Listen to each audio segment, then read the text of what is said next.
Le Saint-Sacrement que nous fêtons aujourd'hui est bien évidemment le sacrement de la présence de Dieu parmi nous et aussi une réitération du sacrifice de la croix. Et il faut toujours avoir ça en mémoire également.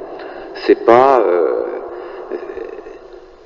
simplement une mémoire ni de la personne de Jésus, ni de son sacrifice sur la croix et de la résurrection qui en est la conséquence.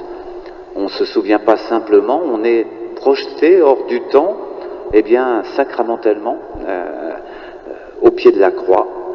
Et c'est un vrai sacrifice au sens où il est efficace. Il accorde des grâces non seulement à ceux qui participent à la messe, à ceux également qui communient au corps et au sang du Christ, mais aussi au monde. D'abord à ceux pour qui la messe peut être dédiée, les défunts par exemple, ou des vivants, mais également pour ceux auxquels on ne pense pas immédiatement. Ça s'appelle la prière de l'Église, et c'est là que beaucoup de prêtres puisent pour leur ministère, pour obtenir des grâces. La fête Dieu, alors c'est l'acclamation et l'adoration de l'Eucharistie, sous la forme, entre autres, d'une procession, et ça c'est né au XIIIe siècle. Ça fait écho à vous savez, aux 3 élévations de l'Eucharistie au cours de la messe. Ça c'était déjà une volonté de la part des gens de voir l'Eucharistie, de voir un peu ce qui se passait, même si évidemment nos yeux d'homme ne peuvent pas voir grand-chose. Si je résume, elles sont apparues, ces 3 élévations, à des moments différents de l'histoire. La première, vous savez, une fois qu'on a consacré le pain et le vin, celle-là, elle est introduite au XIVe siècle, donc tardivement. Et ensuite, la seconde élévation, c'est celle qui a lieu après le pater. Vous savez, c'est par lui, avec lui et en lui. Celle-là, c'est le IXe siècle, alors on remonte. Et puis la plus ancienne de toutes, c'est avant la communion, heureux les invités au repas du Seigneur. Celle-là, elle remonte à l'Antiquité. Donc, 3 élévations qui sont, et la fête Dieu, elle est dans le sillage de ces élévations. On voudrait garder plus longtemps le Saint-Sacrement en vue et l'honorer surtout, un petit peu à la manière de l'entrée triomphale de Jésus à Jérusalem. Elle a été demandée historiquement par Julienne de Cornilion, on est à Liège, en 1209. Alors le temps que l'Église accepte ça, il y a eu un miracle, notamment à Bolsena, en Italie, en 1263, donc il s'était déjà passé pas mal de temps, mais un miracle eucharistique. Il y avait, je ne sais plus quel seigneur était là, qui doutait de la présence eucharistique, et il y a eu un miracle.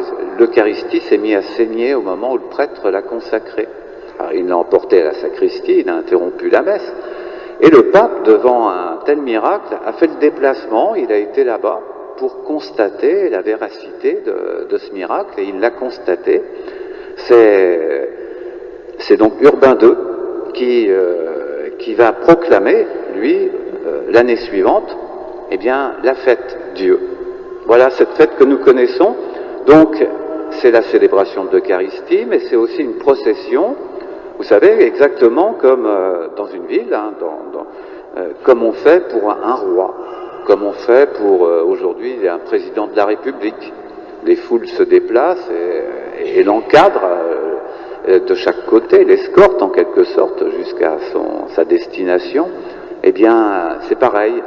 Au Moyen-Âge, on décorait les rues richement avec des guirlandes, et un peu plus tard, même les enfants jetaient des pétales de rose devant le Saint-Sacrement. C'était tout beau, toute poésie, et surtout Dieu aime tellement ces gestes simples, ces gestes d'enfant. Donc voilà pour la fête Dieu, pour son historique. Un autre historique, c'est le contenu doctrinal de l'Eucharistie. Donc c'est la mémoire de la Passion et de la résurrection et le sacrement de la présence. Voilà ce que c'est, ce qu'on célèbre dans l'Eucharistie.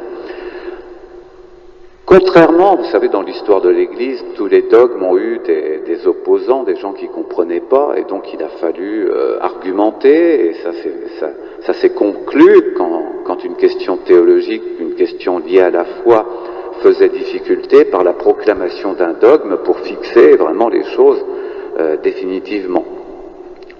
L'Eucharistie, c'est une question qui n'a pas suscité beaucoup de troubles. C'est très tardif, les doutes sur la présence réelle dans l'Eucharistie. C'est lié à une maladresse théologique au IXe siècle. Un théologien, Pasquet, comment il s'appelle? Radbert. Voilà. Et donc, lui, il se met à distinguer entre vérité, ce serait la présence réelle dans l'Eucharistie, et figure, c'est-à-dire le rappel de l'immolation de la croix. Alors déjà, là, il y a un problème.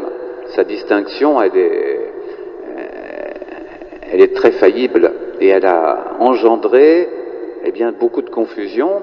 Elle a engendré notamment le fait que l'évocation de la Passion ne serait qu'une figure et pas une réalité dans le sacrement de l'Eucharistie. Alors il contestait pas, lui, la présence réelle, mais il contestait le second aspect de l'Eucharistie.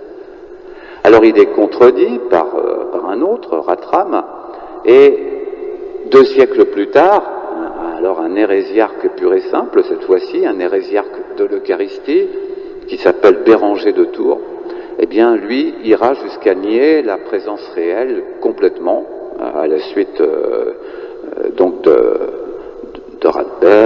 Ratram, et il a fallu donc que l'Église intervienne d'une manière vraiment forte pour remettre les choses au point à ce niveau-là. Donc vous voyez, en dehors de ça, après on arrive à la crise protestante.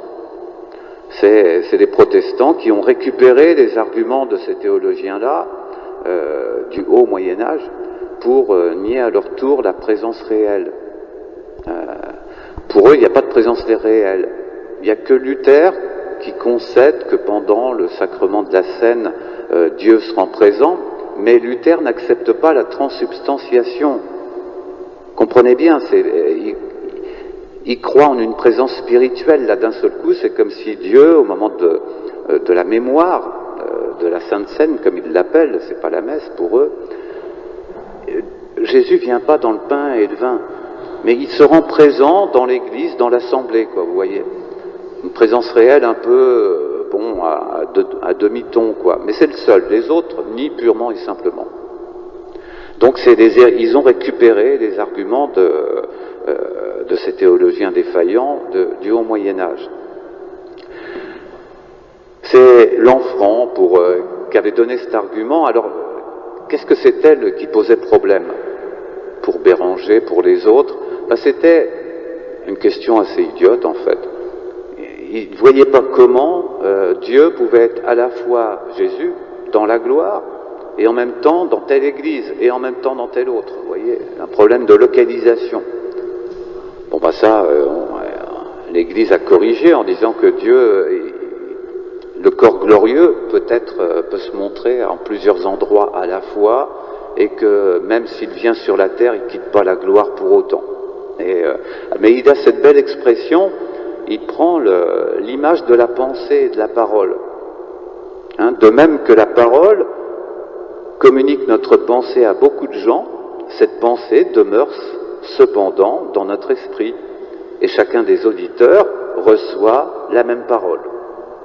C'est une belle image simple pour dire que évidemment Dieu ne se divise pas, il ne se perd pas, il ne se dissout pas dans ses mouvements en quelque sorte entre le ciel et la terre.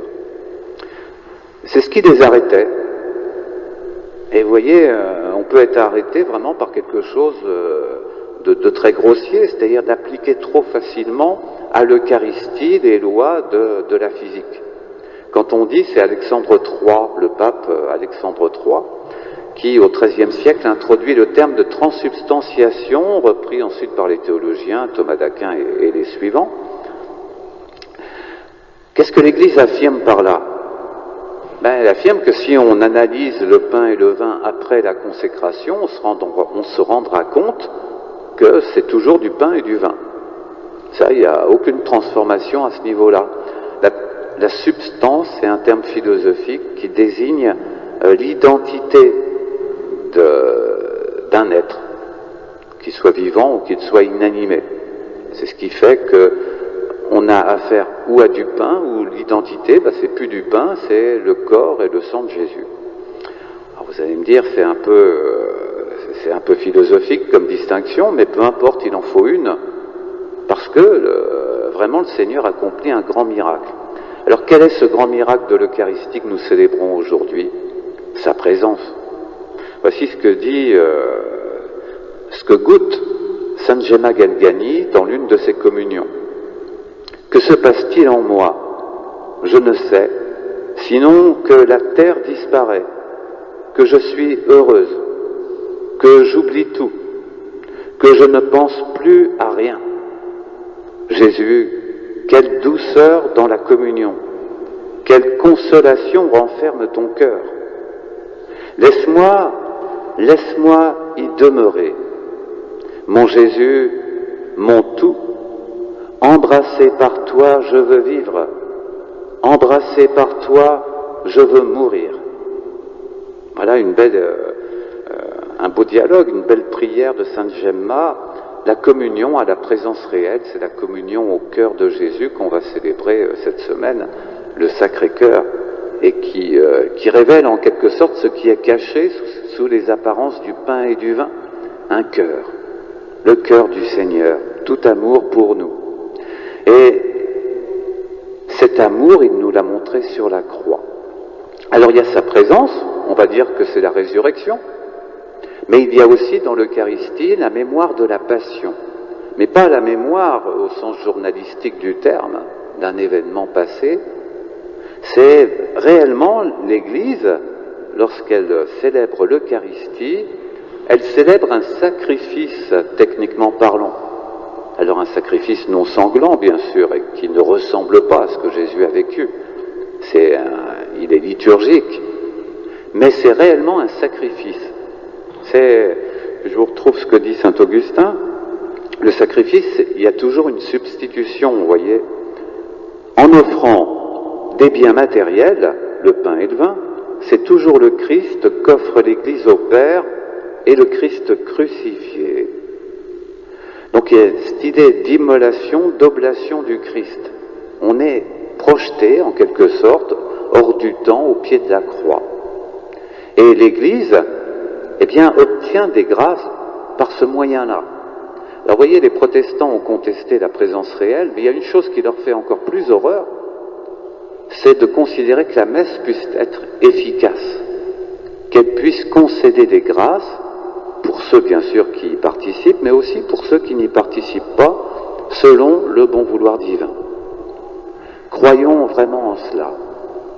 La messe, c'est pas simplement un dialogue de musée.